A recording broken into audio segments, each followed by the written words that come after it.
From Scripps Sports, this is Bobcat Insider, sponsored by First Interstate Bank. The Bobcats are barreling into November in a three-way tie at 4-0 atop the Big Sky. Keaton Galogly alongside Grace Lawrence. We've got head coach Brent Vigen and Kenneth Iden IV, the defensive end, joining us here in studio. But Grace, let's start on the offensive side. 2 weeks ago it was Adam Jones. This week it was Julius Davis, a career-high 175 yards. What'd you love to see from Julius Davis this week? Yeah, the evil twins. Either one can go off on any given Saturday. For me, especially being on the sideline, I mean, Julius not only plays tough, but especially at that second level is what I've loved to watch. Vigen said it in the press conference that he holds on Monday, that second level is what we saw in 2023 from Julius. So it's a spin move, maybe it's a hurdle, maybe it's lowering his shoulder, but he's always going to bring the edge. Yeah, I think my favorite part about watching Julius Davis run is just the unbridled fury he's running with. It's like he's a bare-knuckle boxer, and he's going to win that battle. But he's not the only guy running with anger. Justin Lamson had a heck of a day on the ground as well. Yeah, if you're the opposing defense, you will hear it from him, if it's him scoring or one of his teammates. But I think that says a lot when your QB1 cares that much, wants to make it work, wants to make the offense go. Yeah, sometimes Justin Lamson is the guy who's bringing a melee across the goal line for a touchdown. We got to see that and more last week. All right, we're going to take a break, but on the other side of this timeout, we'll sit down with head coach Brent Vigen as the Bobcats get ready to head out to Greeley, Colorado to take on Northern Colorado. Welcome back to Bobcat Insider, sponsored by First Interstate Bank. Back on the Bobcat Insider, Keaton Galogly alongside head coach Brent Vigen as the Bobcats are coming off a win against Cal Poly and getting ready for another road trip against Northern Colorado. All right, Coach, coming off that Cal Poly trip, just overall your top-line thoughts on how you guys performed last week. Yeah, I thought there was some real moments of dominance, especially early with the defense, and then I thought offensively picked it up. But there was moments for maybe each side to take that game a little bit more by the throat. We just we didn't do it. Credit to Cal Poly, but I think there's a sharper game maybe that we could have played. But at the end of the day, you play the game, you have to react and respond, and I thought at the end our guys did that. Hey, nobody's sticking their nose up at a three-score road victory, and of course we get to see Julius Davis really break out and perform beautifully. And how much fun is it for you to see two guys like him and Adam Jones both putting up 170-plus rush performances the last two games? Yeah, and they're both capable. Sometimes it's about the better opportunities, I suppose, getting going, so to speak. And I know Julius certainly did in this game. Adam had some good runs too, but it was really a night for Julius to shine. What did you see in terms of Julius once he kind of did break through that hole? How he utilized his skill set, how he was going after some of that second, third level defender? Yeah, a bunch of different tools. I know he used the hurdle again, but then he ran over some guys, he ran away from some guys, cut back on some guys. So I think both those guys are different on that second level, and I think that makes it harder for the defense. And they both have their own ways to make people miss, and that's really what it's all about when you're running back. O-line getting you through the first wave, and then what can you do with those open field opportunities, and I think we got two guys that can really do it. Right, and beyond that, we got to see a little bit more of that depth out of the running back room, seeing Colson Kuhn get in there a bit, and for Jared White making a touchdown reception. About 5 of his last 6 catches in his career have ended up as a touchdown. That really looked like a special moment for him. Yeah, that's a crazy stat, and I think credit to Jared for staying positive, understanding his role, and then being ready. I think that's the biggest thing. So he got that opportunity, and that ball may or may not go to him, but it happened to go to him the way the defense played out, and he was there to make the play. How much did you see his teammates really rally around him as well after a play like that? Yeah, I think guys are really happy for him. I think anytime again a team member is just being a good teammate, staying positive, working, waiting patiently for his opportunity, and it happens kind of all across our team. And we're a pretty healthy team right now, so that's maybe limited some of those opportunities for the second and third team guys, and that's a good thing. But you know that those guys, when they do get their opportunity, are going to make the most of it, and Jared certainly did. Now let's talk a little Justin Lamson as well. This did feel like a game where maybe you couldn't nitpick just a little bit of the accuracy. What did you see in his pass game performance? Yeah, maybe wasn't as dialed in, and I think as the game went along, he made some plays but missed some plays. I know, we probably left a couple touchdowns out there even in the second half. One we completed, one we didn't. But those are plays that Justin, I think he in himself expects to make, and we expect him to make them too. And that's just again the way the game goes sometimes, and how do you continue to respond and move forward. And I think at the very least, it's clear that Justin's going to be a guy that's going to continue to respond and compete as hard as he can. Oh, we saw that in his ground game as well. It looked like he was running hard, almost running angry, like he felt like he wasn't quite putting it where he wanted, running over a linebacker, the melee at the goal line for that touchdown. What did you see in his decision when he did decide to run in this game? Yeah, I think it's continuing to evolve. I know he doesn't always have to take guys on. Sometimes it depends on the down and distance. I know there's a 4th and 1 where we need everything that he can get, and he got the first down. I know that late touchdown, it's not a 4th down, but you're trying to do everything you can. It's a run-pass play, and he finds the goal line. There's some in between where he took guys on and some where he got out of bounds. So, ultimately, I think knowing what to do in those situations for a competitor is challenging, but we certainly we want to get those first downs. We want him to protect himself all at the same time. So, I think he knows more and more what to do as the season's gone along. Yeah, it's a fine balance for Lamson. Let's turn our attention over to the defense a little bit. Coming into this year, we talked about how good this defensive line could be and should be. How do you feel like they've lived up to your expectations to this point? Well, I think they continue to get better. I think that first group of seniors isn't taking anything for granted. I think is going out there and setting the tone each and every week, and every day in practice as well. And then that second group of guys, which is second, third, fourth-year guys in its own right. I think those guys continue to get better. So our ability to balance out those reps and truly play 8 guys and even 9 and get to 10 is reality, and that's going to be a continued strength for us. Is just that depth, and it's not seeing a big difference when those 2s are out there is critical. We're going to talk to Kenneth Iden here in just a little bit, a Bozeman guy. He's been here in the system for a number of years. How much fun is it for you to have a program built with guys who have come up and have had something so invested in this program, even before college football was really even on their radar? Yeah, we're at a place where we can have a bunch of guys on this team that did dream of coming here. I think there's some places in the country that doesn't exist, and there's some, there's way too many people dream, I suppose, of going some of the places across the country. But here, there's a lot of guys, whether it's from Bozeman or the state of Montana, that this was a dream, and Kenny's certainly one of those guys. And to see it play out, and initially maybe he's humbled a little bit because he was so good at Bozeman High, and it takes some time here, but he's continued to work and mature and really become a dominant force and a great leader all at the same time. I think that's what you're after, with those homegrown guys. Yeah. Talking about the secondary a little bit, we did see a couple of those late pass plays by Cal Poly. Felt like they made some plays. Now that you've had a chance to review the tape, how much did you feel like maybe there's a defensive adjustment versus Cal Poly making some plays down the stretch? Well, it's a little bit of both. I think the plays that they hit, it's more attacking our underneath coverage, and we have to be really precise on our landmarks in those situations. And at the same time, I think a few of those throws were made by a guy down 24 with not much to lose. And he made some really good throws, Kelly did, through that stretch. So we got to continue to do what we can in those situations. That's getting to our landmarks as linebackers, as safeties, and do everything we can to make those throws, especially between the hashes, as difficult as possible. We're going to see another guy coming up this weekend, Hank Gibbs, operating the offense for Northern Colorado, started his career at LSU, and he's got a guy in Carver Cheeks, who's the #1 receiver in the league right now. First and foremost for Gibbs, how does he orchestrate this offense?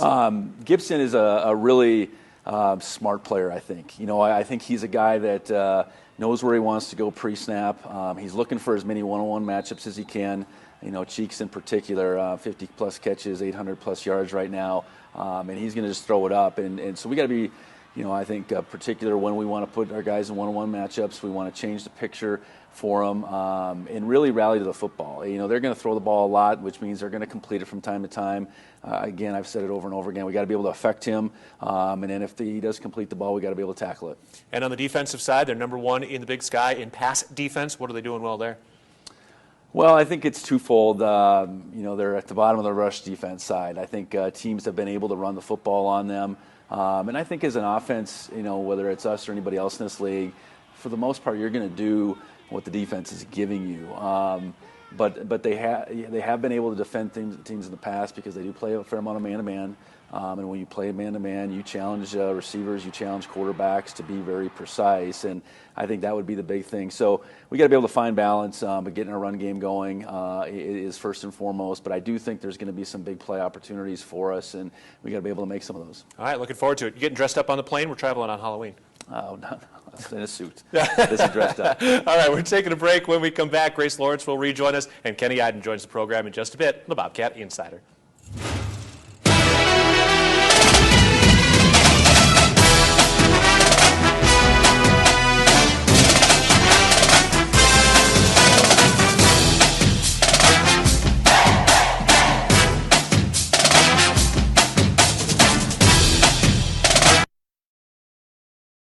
Welcome back to Bobcat Insider, sponsored by First Interstate Bank. Back on the Bobcat Insider, Keaton Galogly alongside Grace Lawrence as we get set for the road trip out to Greeley with the Bobcats taking on Northern Colorado at noon on Saturday. And Grace, this is another improved Northern Colorado team. Hank Gibson Jr. can sling it at quarterback, and Carver Cheeks at wide receiver, one of the best in the conference. Yeah, for the Bears, that offensive unit is really impressive. You think even back to that Colorado State game that they almost snuck away with.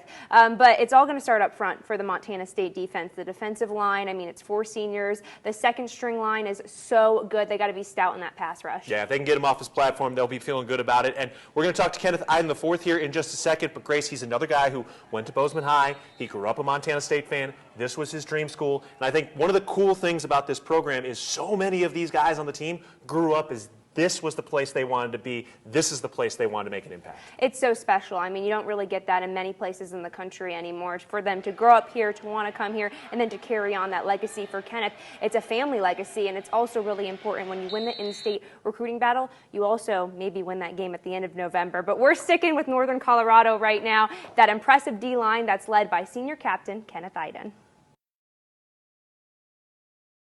Welcome back to Bobcat Insider, sponsored by First Interstate Bank. Welcome back into the Bobcat Insider. Grace Lawrence joined alongside defensive end and captain Kenneth Iden. Thanks so much for joining me today. Thanks for having me.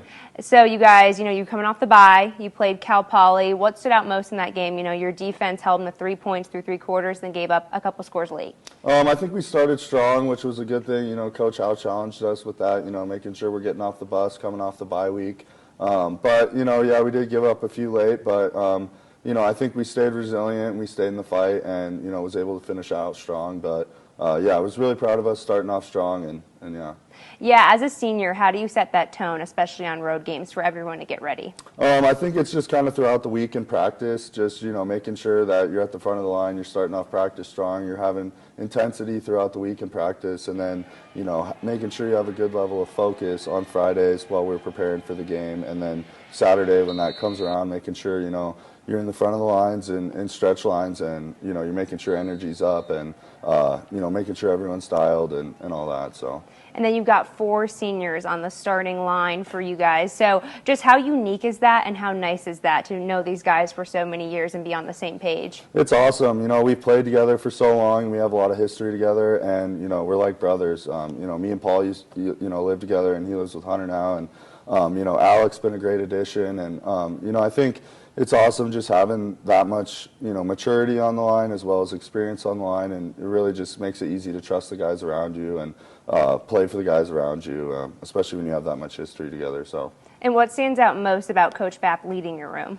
He's really a smart coach. He really knows what he's doing. He really knows the ins and outs of defensive line play. He has a lot of experience from, Big 12 at Baylor to the NFL. So being able to try and get bits and pieces of his knowledge into our game has been really awesome and really beneficial for us. And he does a good job keeping things light, but definitely make sure that we're on what we need to do and pressing to be the best we can every single day and keeping us focused, but also trying to have some fun too. So. Yeah, being all seniors, how do you balance the sentimental value, especially going into November? This is the end, my final regular season, but also bring that edge to every game.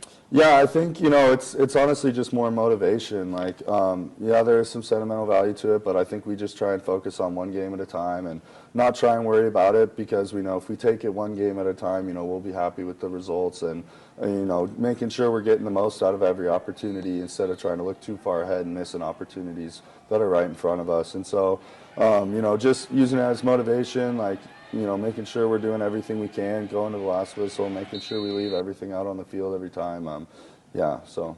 And we talked about the starting line, but that second group of guys that gives you guys a rest so you guys are ready to go in that fourth quarter, they're making plays. So what's it like to watch that second line play at such an elite clip? It's been awesome. Talon Marsh, like, he's a great player. He's been doing awesome things for us. Zach Cruz, Dom Solano, Zach Black. I mean, those guys are awesome, and they work really hard, and so getting to see their hard work pay off as well. And we say, 8 guys, 6 plays, all-American effort. So, we need 8 guys to really be playing at a best clip to be a successful defensive line. And so, having that second crew and that second wave going in to, be a 1-2 punch with us, and then keep everyone fresh so, we can just keep going and going and going all game. So it's really awesome to see them have success, and they've been doing a great job this year. So. Yeah, and what's the pride like of representing the town of Bozeman, your hometown, and then the hometown university? It's really cool. I love it. I've been a Bobcat fan my whole life, and getting to look up in the stands and see a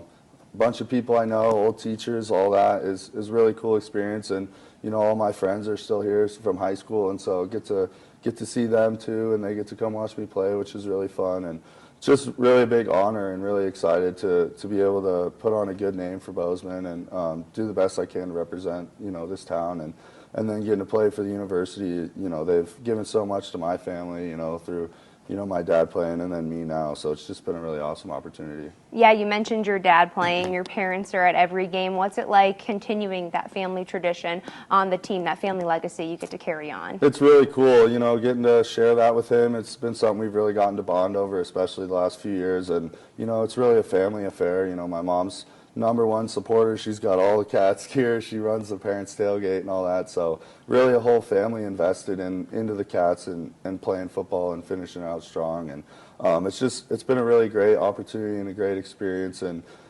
something I'll cherish forever. So. Yeah, you're a captain, you're a leader now, you're carrying on that family tradition. If you were to go back to your 18-year-old self and tell him something, what would it be? Just make sure you savor every moment. Make sure that, you're taking advantage of every moment, because it goes by fast, and, give everything you've got, and it's all worth it. And, love the people around you the best you can, and just enjoy it for sure. So. Yeah, you talked about balancing that sentimental value of being a senior, but keeping the edge. What kind of edge do you guys want to bring into November?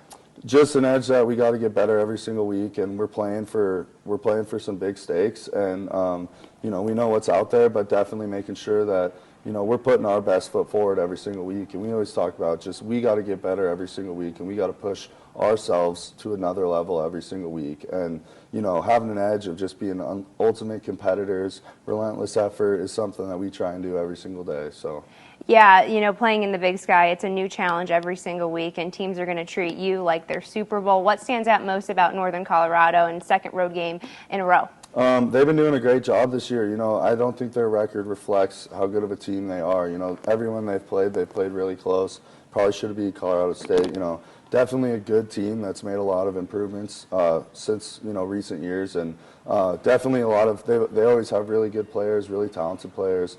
Got a great coaching staff. They do some really cool stuff on offense. They got a pretty good defense. So really excited for this matchup. See what we can do as a defense and an offense, and just kind of continue getting better this week. And yeah, they're a pretty good team, and it'll be a good matchup. So. Yeah, Halloween plans are going to be hanging out with the team and then a football game. Just talk to me about, is Halloween a good holiday for you, for the team? What's that going to be like?